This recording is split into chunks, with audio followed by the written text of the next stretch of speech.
guys! Alright guys, we're here to do the second video on this Monday doubleheader, and I've been pins and needles waiting with excitement to check out this video. From the moment Glasya, they're a Portuguese symphonic metal band. I did an album review last year when they released their album. We did a video. We did the video for the first single, and they sent an email. I got an email from them with this song saying that they were releasing this video, and I was like, okay.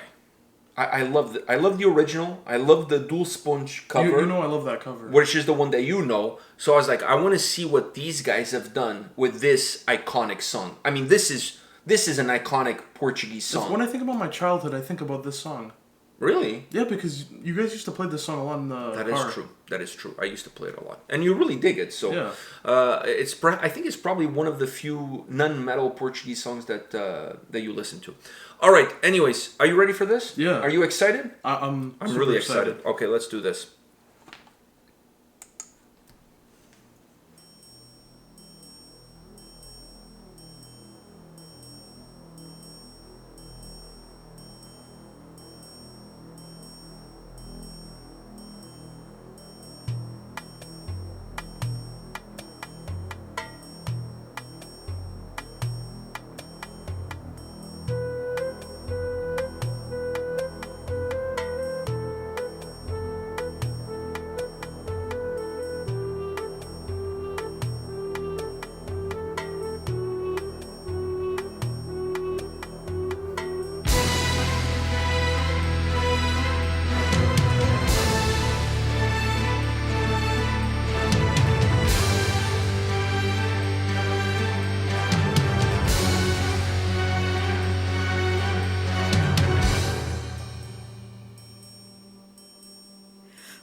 Batel, além do mar cruel e o mar bramindo diz que eu fui roubar a luz sem par do teu olhar tão lindo.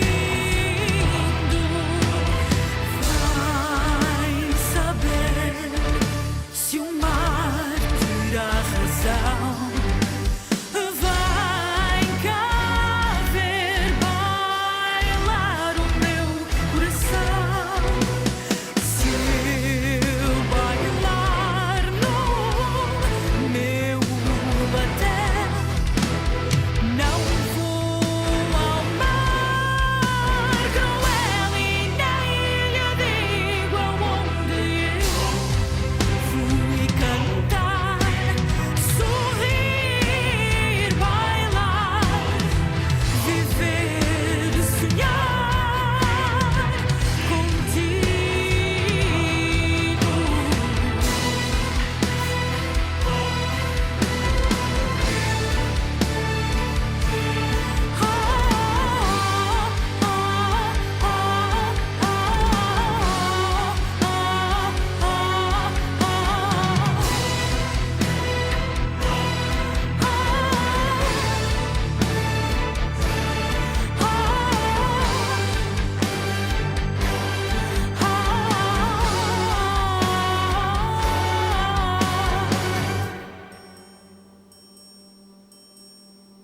Vai saber se o mar terá razão.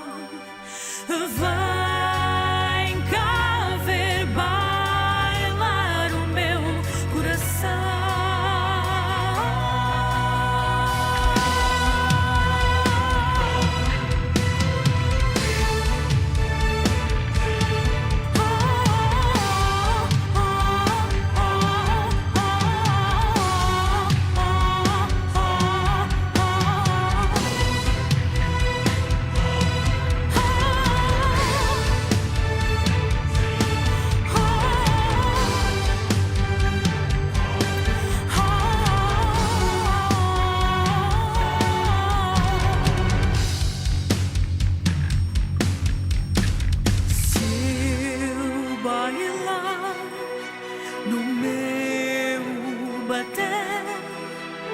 Não vou ao mar cruel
You have to go first. Yeah.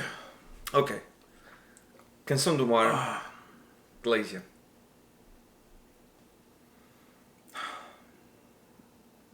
I wouldn't.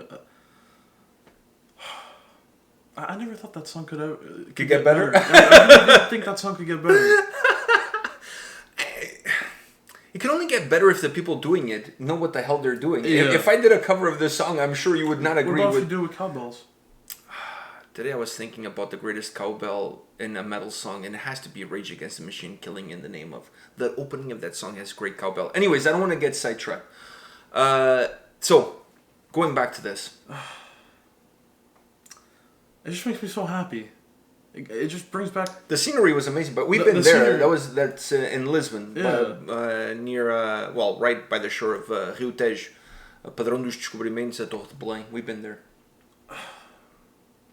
It just makes me so happy listening to this song again, listening to this version of the song, because the Dulce Ponte version is. It's different. It's almost not close to the original, but it's almost more of a fado, really gloomy kind of track. It's not a metal song. It's not bombastic. No. It's really just her voice carrying the track. Definitely a lot gloomier. It has a more darker vibe to it. Not that the vibe is not present here, but definitely with all the orchestration and everything else that's happening, It kind of brings the mood up a bit. It kind of lightens up the mood a little bit. It's still sad, but it kind of it's more cinematic. Yeah, it's way more cinematic, especially with the shots. I know, but you know the funny thing is the Dulce Ponte version was in the movie Primal Fear. It was the soundtrack of that movie. That movie has Richard Gere in that movie, and they actually use her song. Her cover of the original Canção do Mar. They use her song as the soundtrack to that movie because it's like a little bit of a thriller kind of movie. So that song fits that perfectly. But this one has more of an epic feel to it. You sure I'm saying? It has more like I don't know, like Lord of the Rings or like pirates, ships battling. I don't know. It has more of a glorious presence. Wow. All right. So I just love that piano. That whenever that comes on, I'm gonna sit down and I'm gonna listen to the whole song. Because I actually learned how to do that on the saxophone. That one part I learned how to do that on the saxophone. All right. And I've been trying to learn the rest of the song. So let's break this into two different elements here. I think that we have to talk about two things. One I want to ask you is, what was your thoughts on the overall orchestration, the keyboard playing, and the overall orchestration? Because then you have the choirs coming in. Yeah, I think it was absolutely amazing, absolutely perfect. Because they have to put their own twist on it, and that's how they. Adding that was just adding their flair to the song. Adding their symphonic flair. Their symphonic flair with all those orchestra stuff. It's just. To me, made the song more beautiful. I agree with you, but every time the vocals came in, the choirs came in, and everything, it's just the song just just bursting out the seams. It's just getting just bigger and bigger and bigger and bigger. There's only one thing I wasn't a big fan was at the end when the guitar solo comes in, and you still have the choirs at the same time as the guitar solo, and I thought they should have dropped the choirs out down. And let just the guitar solo and the melody of the keyboard be there, but let the guitar solo be on the forefront. Because having the choirs at that same time as the solo is being played, it kind of muffles the solo a little bit. So personally, I love the track and it was perfect until that point. And I was like, man, I just drop it. We already heard it a lot throughout the track. Let the solo now... Because the song is finishing on that solo. Let the solo take that stage. I agree, but at the same time, the song, I didn't even think they were gonna go with the solo. Neither did I. I thought it was just gonna be like this and then finish. In my opinion, it didn't need the solo. It didn't. But if you're gonna put the solo, then you have to let the solo shine. But it didn't really need the solo. I kind of wanted her to go with her nice angelic vocals, and it finishes off with her on that high note. She did that before. Yeah, but I just wanted to finish like that. I didn't. Oh, you didn't. You felt like it could have just ended there. It could have just ended there. It didn't need the solo. Okay, but the solo was good. But if you're gonna put the solo, then you have to take the orchestration out in order for the solo to have its spot there. That's my opinion. Now, so that's point one. Then the second point is her voice, her vocals. I really like her voice.